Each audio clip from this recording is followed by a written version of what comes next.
Buen día muchachos, hoy vamos a hablar un poco de lo que concierne los amplificadores diferenciales y posteriormente vamos a hablar de los amplificadores de varias etapas. Los amplificadores diferenciales son circuitos o dispositivos que son muy utilizados en los circuitos analógicos integrados. Por ejemplo, en las etapas de entrada para todos los amplificadores operacionales vamos a encontrar un amplificador operacional. Además, los amplificadores diferenciales también pueden considerarse como la base de una familia de circuitos lógicos de muy alta velocidad que reciben el nombre de los circuitos lógicos de emisor acoplado.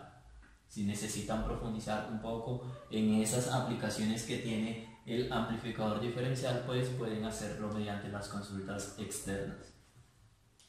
Entonces hemos aquí graficado o representado lo que es nuestro par diferencial. Está constituido por dos transistores acoplados entre sí por su emisor. Miren de que los emisores para ambos se encuentran conectados entre sí y están polarizados por una fuente de corriente constante. El circuito que me conforma esa fuente de corriente constante pues lo hemos estructurado aquí. Si ustedes han de analizar, aquí también encontramos dos transistores que se encuentran acoplados entre sí mediante las conexiones de la base y mediante las conexiones que tenemos en el emisor. En ese caso pueden apreciar de que nuestro transistor Q1 está operando o se comporta en ese caso como un diodo, ya que los terminales base y colector se encuentran cortocircuitados.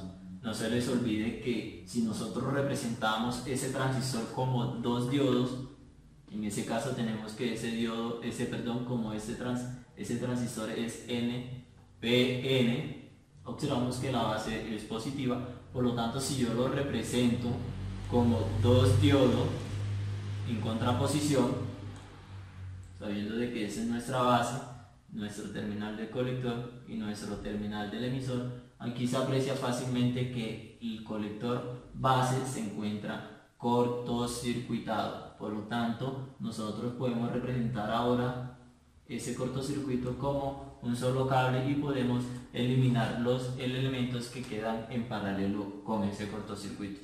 Entonces, ahora sí es más fácil apreciar que el transistor Q1 está trabajando como un diodo.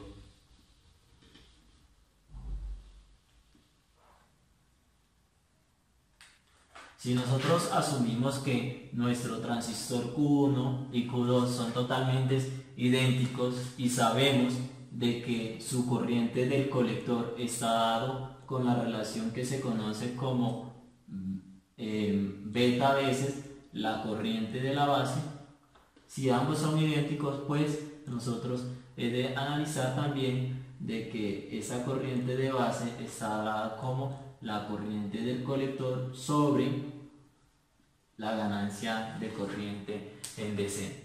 Si nosotros asumimos de que Q1 y Q2 tienen una ganancia de corriente en DC muy elevada, pues ustedes han de observar que esa corriente de base entonces va a ser aproximadamente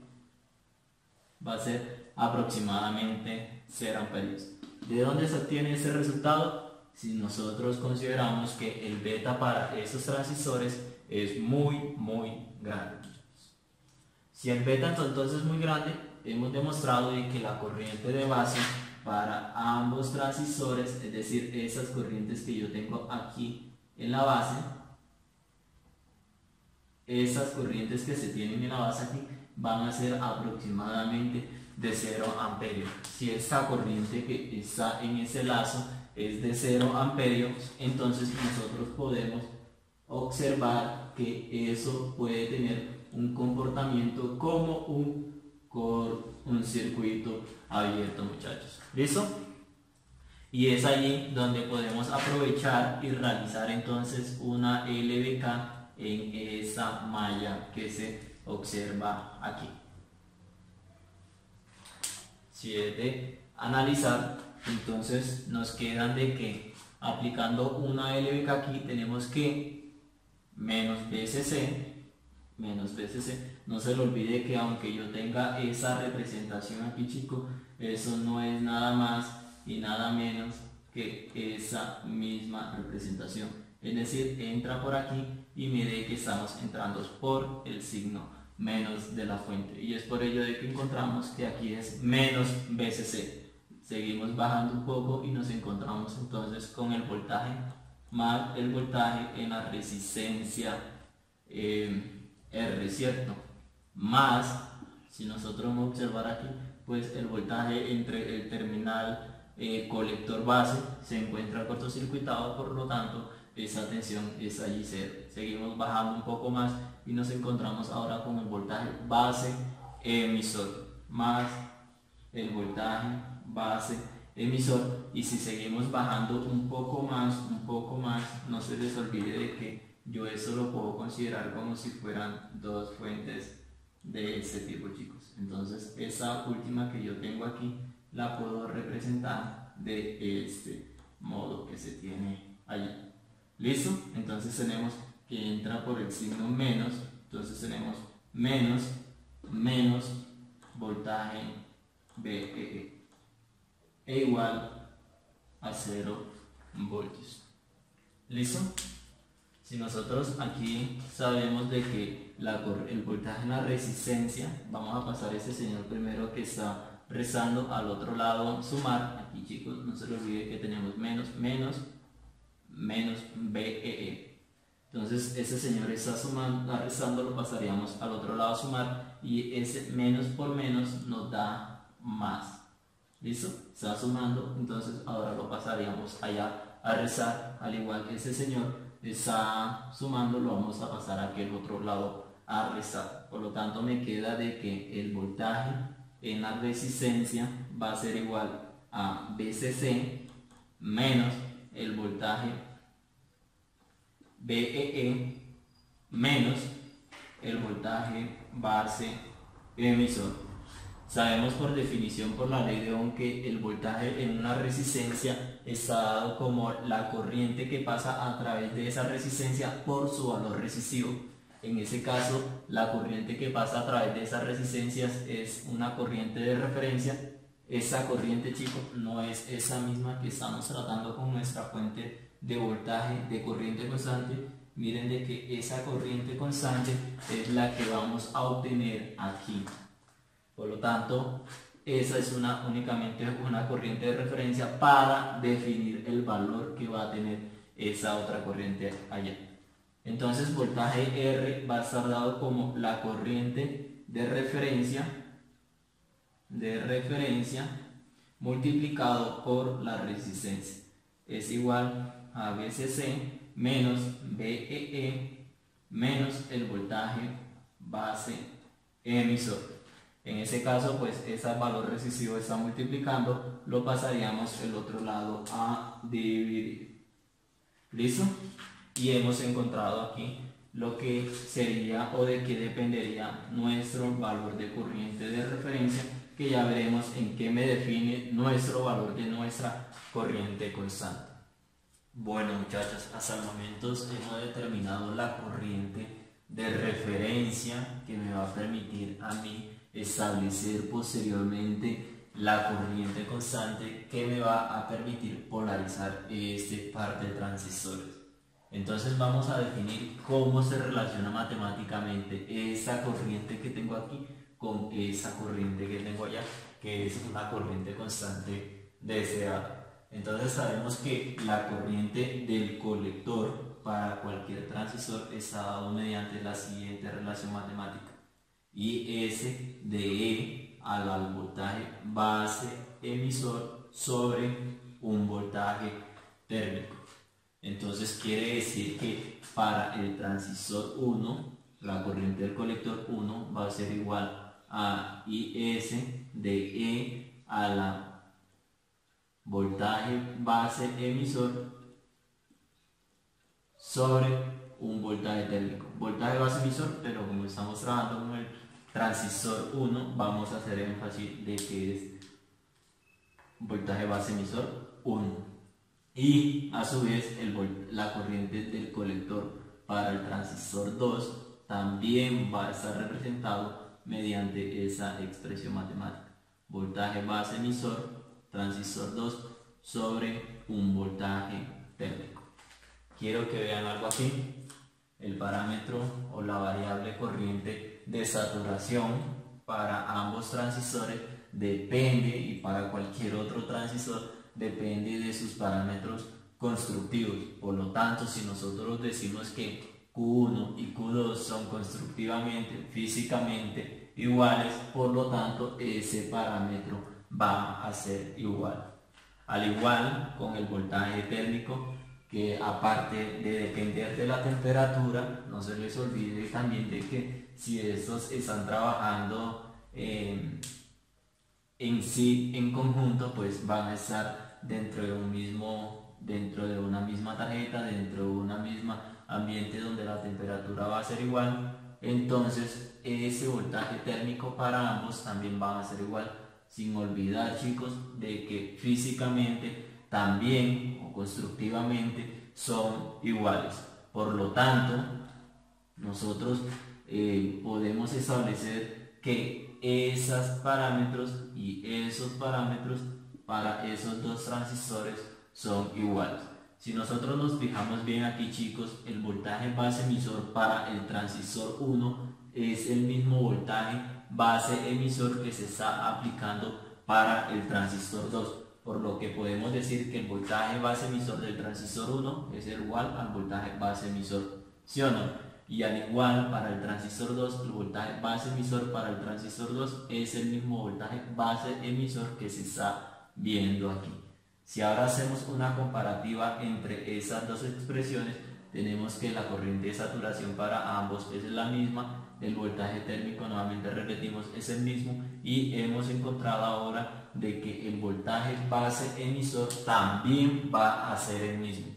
Si estas ecuaciones son las mismas, si esos parámetros son los mismos, ya nosotros podemos concluir que la corriente del colector del transistor 1 es igual a la corriente del colector del transistor 2. Si nosotros nos fijamos bien aquí, la corriente en el colector del transistor 1 es igual a la corriente de referencia. No se le olvide de que hemos asumido de que un beta, de que el beta de esos dos transistores es muy grande, por lo tanto la corriente de la base, esas corrientes que tengo aquí, van a ser de 0 amperios. Por lo tanto, la sumatoria de corriente que tengo aquí hacia acá va a ser 0 amperios, y lo que se concluye es de que IRF es igual a la corriente del colector del transistor 1. Por lo tanto, aquí decimos que eso es igual a I de referencia, ¿sí o no? Y a su vez, si ustedes han de analizar la corriente del colector 2, podemos decir que es esa misma que se tiene allí, y la corriente del colector del transistor 2 es exactamente la corriente de polarización para ese par de transistores. Por lo tanto, ahora hemos encontrado de que esa corriente que me permite polarizar esos dos transistores está dado como la corriente de referencia, y la corriente de referencia a su vez está dado por esos otros parámetros. Para que se cumpla, chicos, ahora de que en sí esa corriente se mantenga constante, aparte de mantener todos esos parámetros constantes, también debe cumplirse el criterio de que el transistor Q2 se encuentre operando en la zona, o se encuentre en modo activo. Para ello, entonces la región base emisor debe estar polarizada en directa, mientras que la región colector base debe estar polarizado en inverso. Para garantizar de que esa región esté polarizada en inversa, no se les olvide de que eso es un transistor NPN. Por lo tanto, la tensión que debe haber en el colector, que es de tipo N, debe ser mayor que la tensión que hay en la base, que es de tipo P, para que se cumpla de que esa región de ese transistor se encuentre en inversa. ¿Listo? Entonces, garantizando esa en directa y esa en inversa, se compromete de que ese transistor esté operando en modo activo. Bueno, muchachos, entonces para ver cómo opera el amplificador diferencial, tomemos el primer caso o la consideración cuando el voltaje que se encuentra aplicado en ambas bases es igual, o en pocas palabras, cuando el voltaje base del transistor 1 es igual al voltaje de la base del transistor 2. Si ustedes han de mirar allí, es como si el voltaje, el terminal de la base de Q1 y el terminal de la base de Q2 se conectaran entre sí.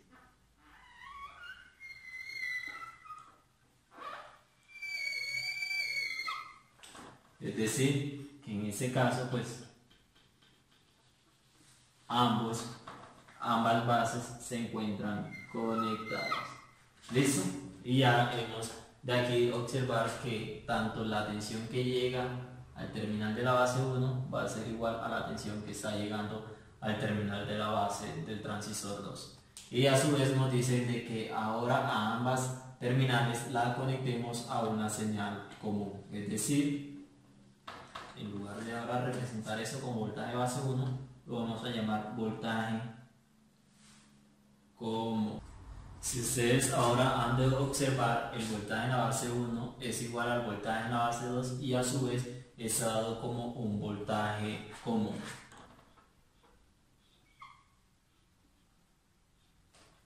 ¿Listo?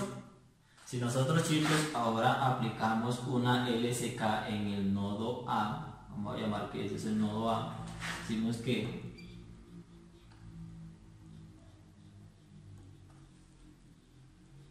decimos que la sumatoria de las corrientes que entran es igual a la sumatoria de las corrientes que salen. En ese caso, las corrientes que están entrando serían I de emisor del transistor 1 más I de emisor del transistor 2 es igual a las que están saliendo, que en ese caso es I. No se les olviden que I es una corriente constante que me está permitiendo la polarización de esos transistores. Ya hemos hecho previamente la demostración de esa corriente constante. ¿Listo? Entonces, si nosotros decimos que esos dos transistores son totalmente idénticos y que, como ha de observarse, están acoplados entre sí, nosotros decimos de que I del emisor 1 es igual a la corriente del emisor en el transistor 2.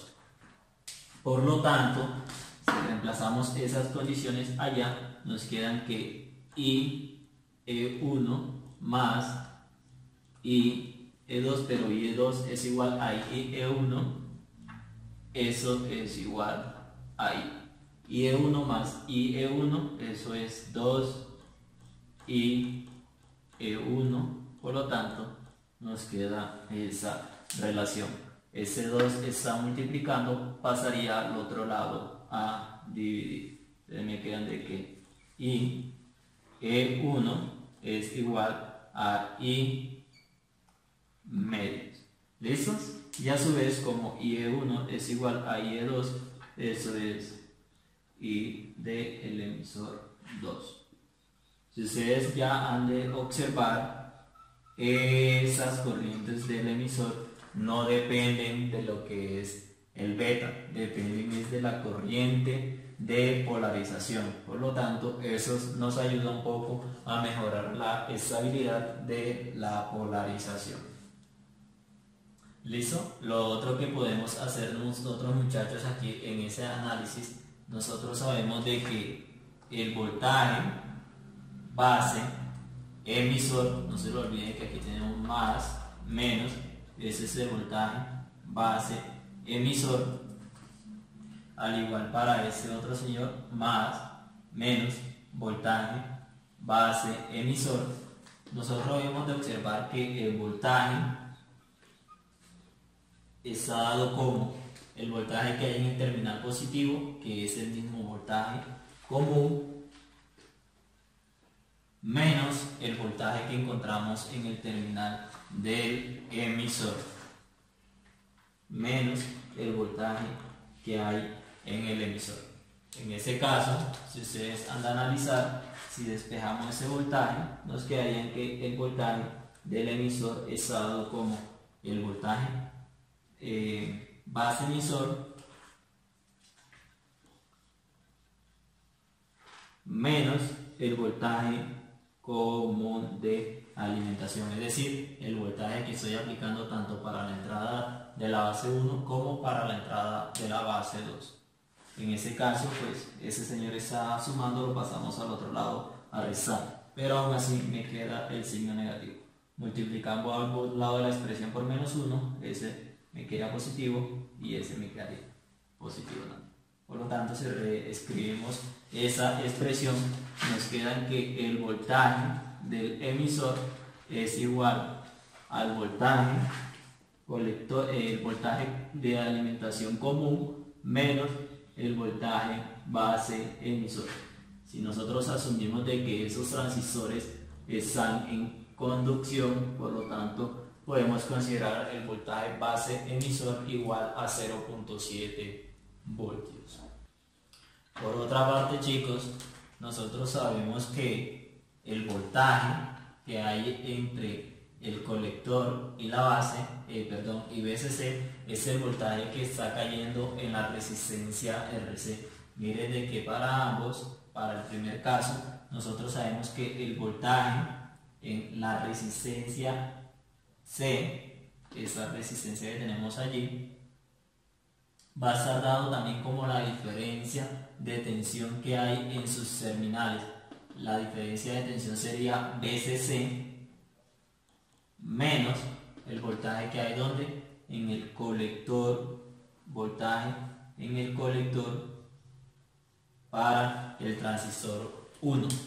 En ese caso, ese señor está rezando, vamos a pasarlo a ese otro lado a sumar, y ese está sumando, vamos a pasarlo acá, ese lado a rezar. Eso con el propósito de encontrar la representación que me determina aquí al voltaje colector emisor 1. Por lo tanto, decimos que voltaje colector del transistor 1 es igual a VCC menos el voltaje que hay en la resistencia, y el voltaje que hay en la resistencia no es nada más que RC multiplicado por IC1.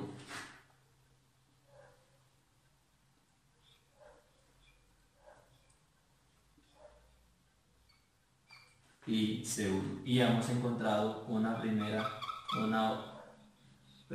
ecuación en términos de esos voltajes. Lo otro que podemos aplicar también es determinar el voltaje que hay ahora, pero para el transistor 2. Nosotros también hemos de analizar que el voltaje en esa resistencia del colector es igual a VCC, que es el voltaje que hay en el terminal positivo, menos el voltaje que hay en el terminal negativo. No es que la resistencia tenga polaridad, chicos, es solo signos de convención. Entonces, menos voltaje colector 2. En ese caso, pues vamos a hacer lo mismo que se hizo acá. Vamos a despejar ese voltaje del colector 2. No se les olvide que los voltajes que hay en los colectores son los voltajes que nosotros vamos a tener como señales de salida. Por lo tanto, de esa relación nos queda que voltaje colector 2 es igual a VCC menos, que se está sumando para sacar al otro lado restar, menos voltaje en esa resistencia. Pero el voltaje en esa resistencia es dado como la corriente a través de ella por su valor resistivo. Entonces, menos RC por IC2. Ahora lo que vamos a hacer es encontrar una relación de esas corrientes del colector en función de esa corriente constante. No se les olvide de que la corriente en el colector para un transistor está dado como alfa veces la corriente del emisor. ¿Listo? Entonces quiere decir que para el caso del colector, corriente del colector para el transistor 1, IC1 va a ser igual ¿a quién? A la corriente del emisor 1, que a su vez ya sabemos que la corriente del emisor 1 es dado como I medios, y todo eso multiplicado por nuestra ganancia de corriente para la configuración base común.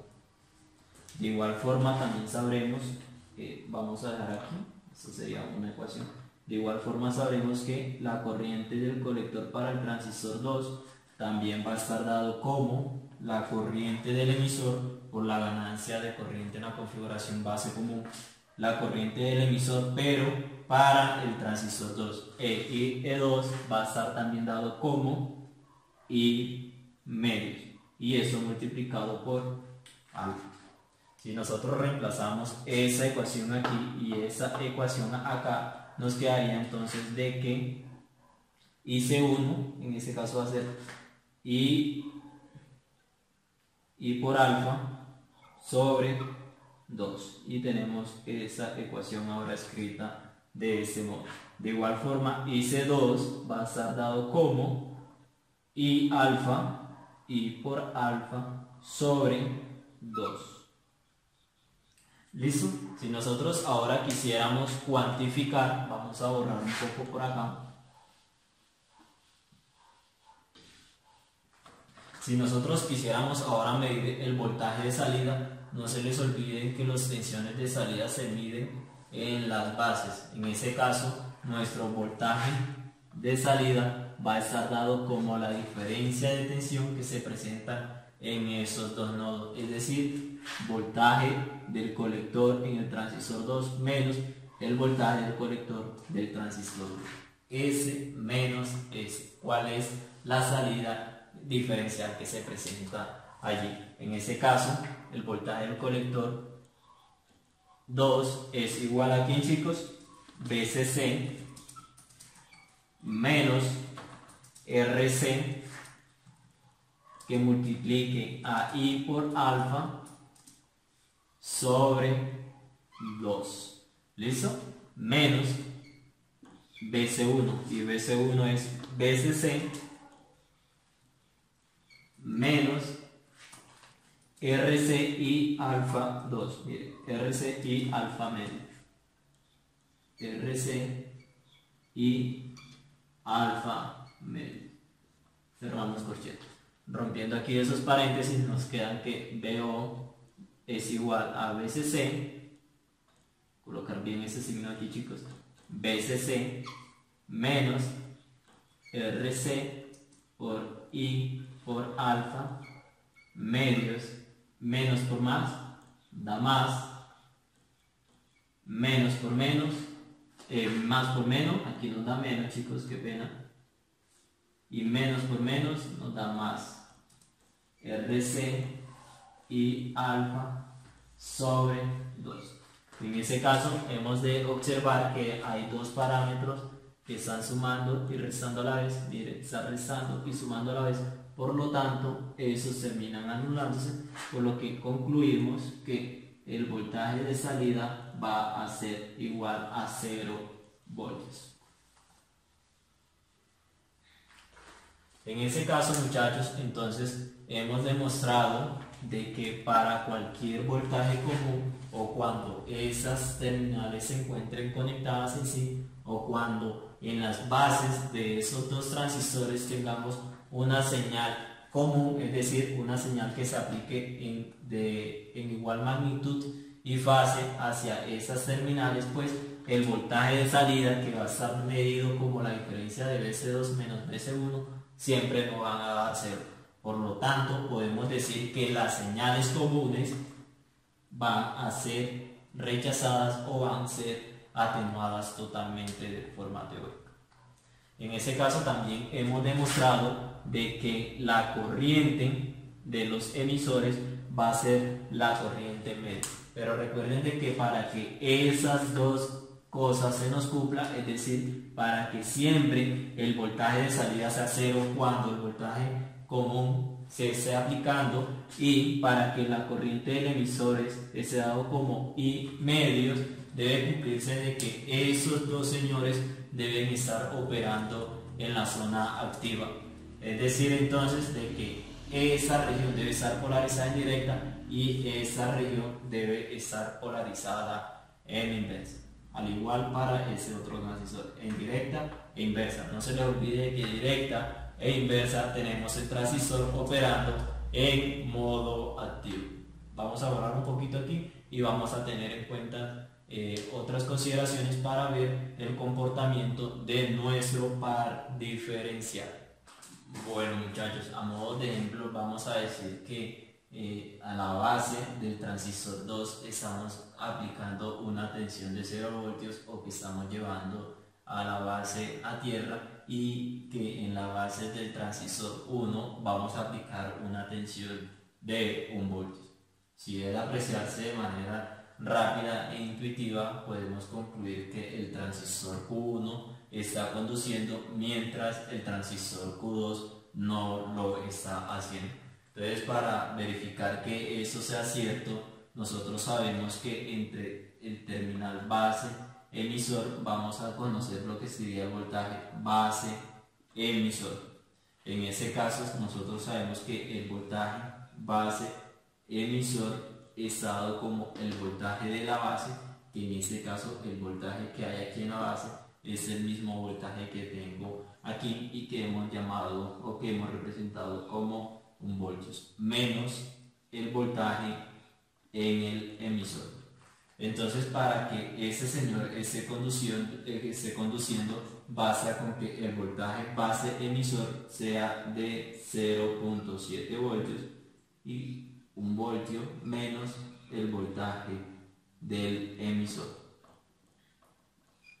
Despejando la variable del voltaje del emisor, nos queda entonces de que el voltaje del emisor es igual a 1 menos 0.7 voltios. Entonces, se determina que el voltaje en el emisor es de 0.33 voltios. ¿Listo?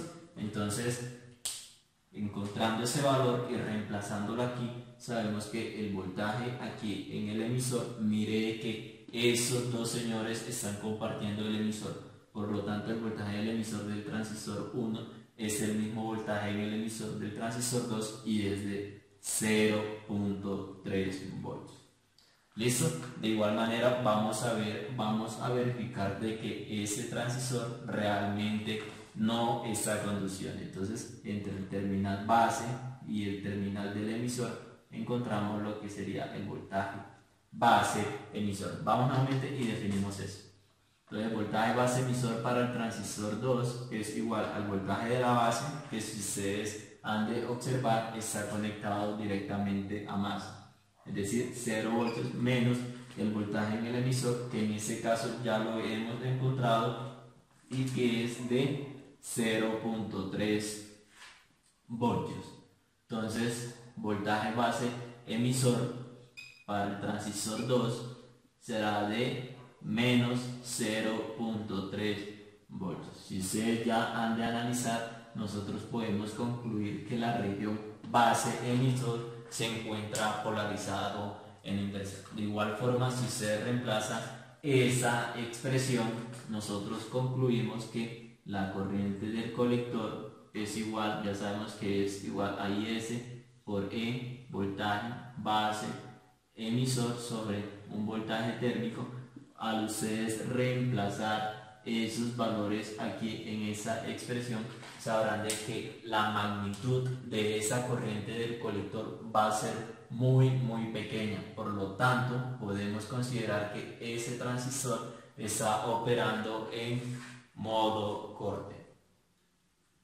¿Listo? Entonces ahora vamos a determinar lo que es el voltaje de salida. No se les olviden que ese voltaje de salida se mide como un voltaje diferencial, es decir, el voltaje del colector del transistor 2 menos el voltaje del colector del transistor 1. Vamos a definir quiénes son esas dos tensiones en cada uno de esos nodos. Entonces decimos que el voltaje del colector del transistor 2, chicos, es igual aquí. Entonces vamos a averiguar el voltaje colector 1. ¿A quién es igual? No lo sabemos, vamos a averiguar. Pero si ustedes han de saber, ya hemos definido de que la corriente del colector para el transistor 2 es muy chica, porque es que ya está polarizada en inversa esta región. Por lo tanto, esa corriente que está aquí puede ser considerada muy pequeña. Por lo tanto, es como si el transistor se comportara como un circuito abierto.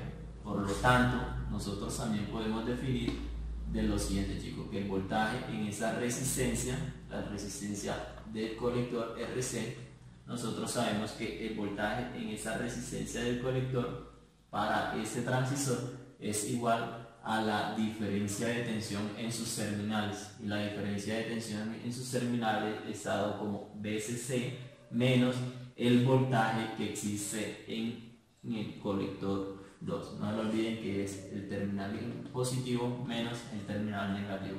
Eso no indica de que la resistencia tenga polaridad, sino que son signos que se toman por convención, chicos. Entonces, el voltaje en la resistencia del capacitor, en la resistencia del colector, a su vez la definimos mediante la ley de Ohm como la resistencia por la corriente. Entonces, sería la corriente, y la corriente que está a través de esa resistencia es la misma corriente del colector por la resistencia del colector.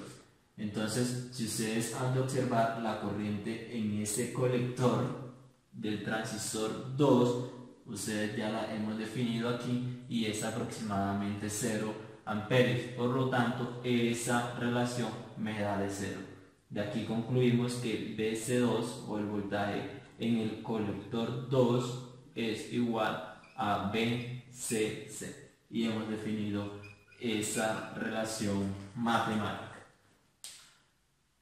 Lo otro que debemos hacer es ahora encontrar aquí al voltaje del colector 1. Para ello, nosotros sabemos, chicos, de que el voltaje en la resistencia del colector para este transistor 1, también usado como la diferencia de tensión en sus terminales, en este caso sería BCC menos el voltaje en el otro nodo, que es BC1. ¿Listo? En ese mismo modo, nosotros definimos el voltaje en una resistencia mediante la ley de Ohm como la resistencia, que en este caso es RC multiplicado por la corriente que pasa a través de ella. En este caso, la corriente que pasa a través de RC es IC1, chicos. IC1. Despejando en este caso aquí a BC1, que lo necesitamos para determinar el voltaje de salida, nos queda entonces que BC1, voltaje en el colector 1, es igual a BCC menos RC por IC1. ¿Listo? Pero ¿quién es IC1? Quiero que miremos algo, chicos. Si nosotros hacemos una LSK aquí en ese nodo, nosotros sabemos que la corriente que viene por acá, si ese transistor está en corte, la corriente que viene aquí es de 0 amperios. Esa otra corriente que viene aquí es la corriente que está definida ¿dónde? En el emisor 1. En cambio, la del emisor 2 es de 0 amperios. Mire que ese señor está abierto. Por lo tanto, si nosotros aplicamos una LSK en ese nodo, sabremos que la corriente del emisor 1, o las corrientes que entran, que sería esa más esta, pero esta ya lo sabemos que es 0, porque este señor está en corte, va a ser igual a ¿qué?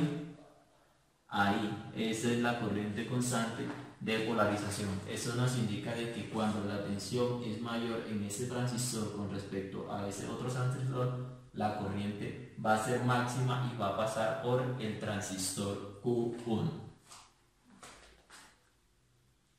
y hemos definido entonces esa relación.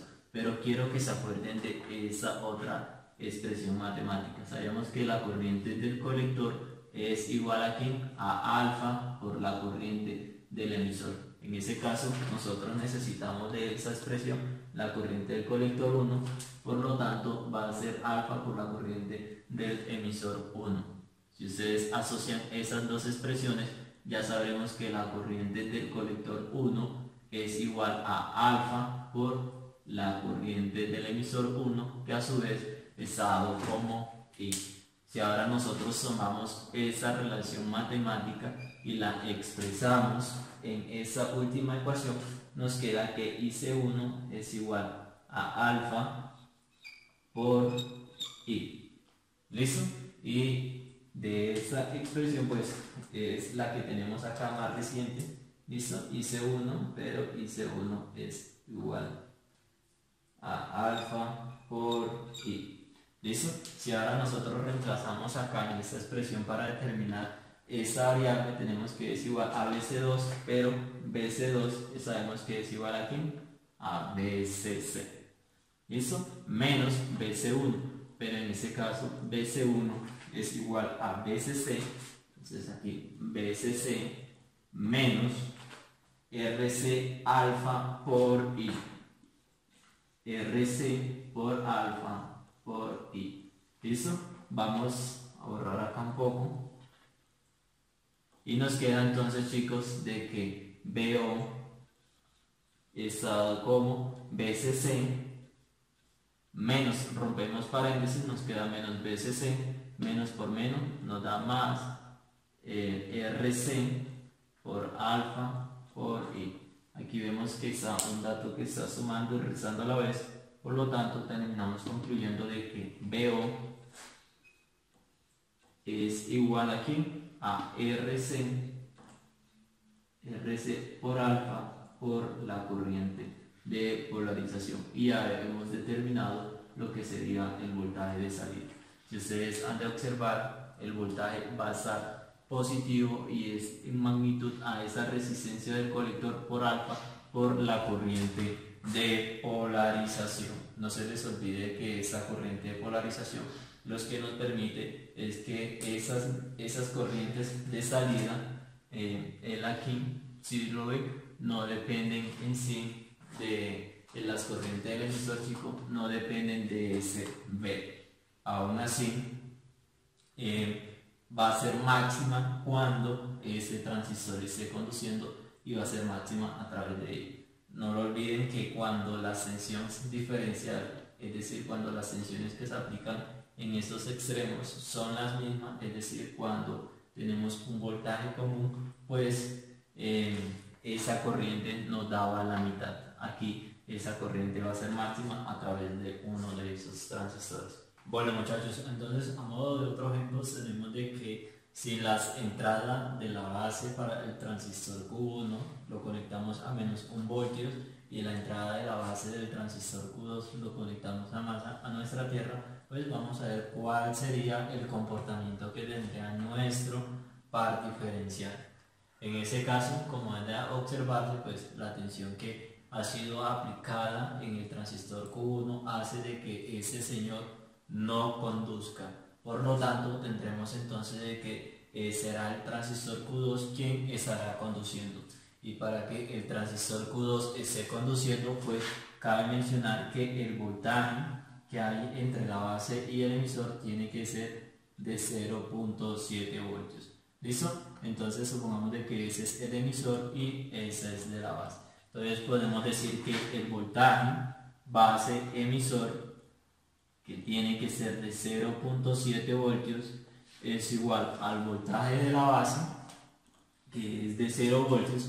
Miren que está conectada a masa, menos el voltaje que hay en el emisor, menos el voltaje que hay en el emisor. Entonces de aquí se concluye de que el voltaje en el emisor tiene que ser igual aquí a menos 0.7 voltios. Entonces ya hemos denotado la tensión que está cayendo en ese terminal, es decir, que aquí en el terminal del emisor van a caer menos 0.7 voltios. Si nosotros ahora aplicamos aquí y queremos comprobar de que esa región se encuentra polarizada en inversa, podemos hacer la diferencia. No se les olviden de que el transistor es NPN, por lo tanto, pues la tensión que está cayendo en la base, miren de que es NPN, la tensión de la base es de menos 1 voltio, la tensión en el emisor, en este caso es de menos 0.7 voltios.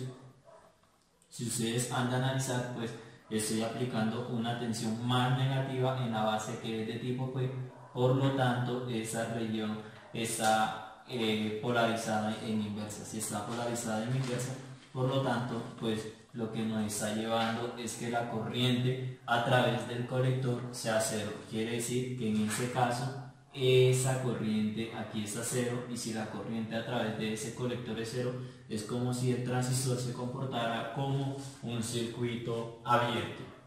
Por otro lado, pues tendremos de que la corriente que va a pasar, o la corriente de polarización, esa corriente de polarización que ya sabemos que es constante, pues va a ser la misma que va a haber a través de ¿quién? Del transistor Q2. Y eso lo podemos constatar mediante aquí. Si esa corriente es cero, pues ya sabemos que la corriente del emisor, que está dado como la corriente del colector sobre alfa, pues si la corriente del colector en este caso es cero, miren de que está abierto, pues la corriente del emisor también va a ser aproximadamente cero. Por lo tanto, de este nodo sabremos que I va a ser igual a ¿qué? A la corriente del emisor del transistor 2. ¿Listo?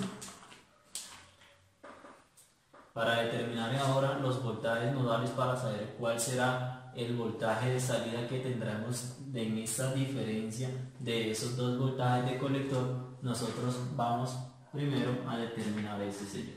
Sabemos que el voltaje de colector en este señor, vamos a partir mejor del hecho de que el voltaje en la resistencia de colector va a ser igual a ¿quién? A la diferencia de tensión en sus terminales. En ese caso sería la tensión que hay aquí en el terminal positivo. Nuevamente, no es que la resistencia tenga polaridad, solo es un signo de convención, que sería ¿quién? BCC menos el voltaje que hay en el otro extremo, que en este caso sería voltaje colector 2. Si despejamos esa variable, nos queda que el voltaje del colector 2 es igual a BCC menos el voltaje en la resistencia del colector. No se les olvide de que el voltaje en la resistencia del colector es dado como la resistencia multiplicado por ese valor de corriente. Quiere decir que va a ser igual a la corriente del colector 2 multiplicado por una resistencia del colector. En ese caso, nosotros hemos determinado lo que es esa expresión. Nosotros sabemos que la corriente del colector en un transistor está dado como alfa veces la corriente del emisor. Quiere decir que para el transistor 2 la corriente del colector va a estar dado como alfa por I del colector del transistor 2, perdón, que en ese caso es I2, y por lo tanto va a ser I. Entonces eso nos va a quedar que es alfa por I. ¿Listo? Alfa por I e I es igual aquí a I. ¿Listo? Y ya hemos demostrado esa primera expresión, muchachos. Luego lo que podemos determinar es el voltaje ahora en el colector 1. Nosotros también sabemos que el voltaje en esa resistencia C es igual a ¿quién, chicos? El voltaje en su terminal positivo, que es BCC, menos el voltaje en su otro terminal, que en este caso es voltaje colector 1. Si ustedes han de observar, el voltaje en esa resistencia va a estar dada como su valor resistivo por su valor de corriente. En ese caso, pues la corriente del colector 1 es 0, por lo tanto, eso sería RC por IC1, pero IC1 es 0, por lo tanto, toda esa expresión nos dará 0.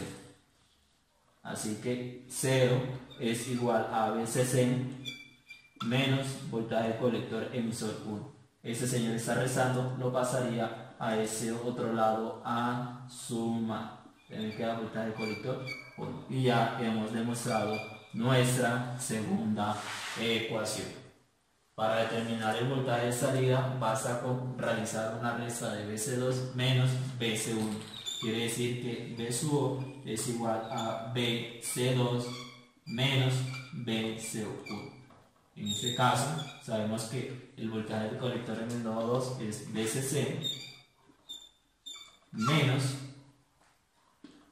alfa I por RC.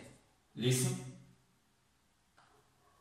Por lo tanto, menos ahora BC1 que es menos BCC.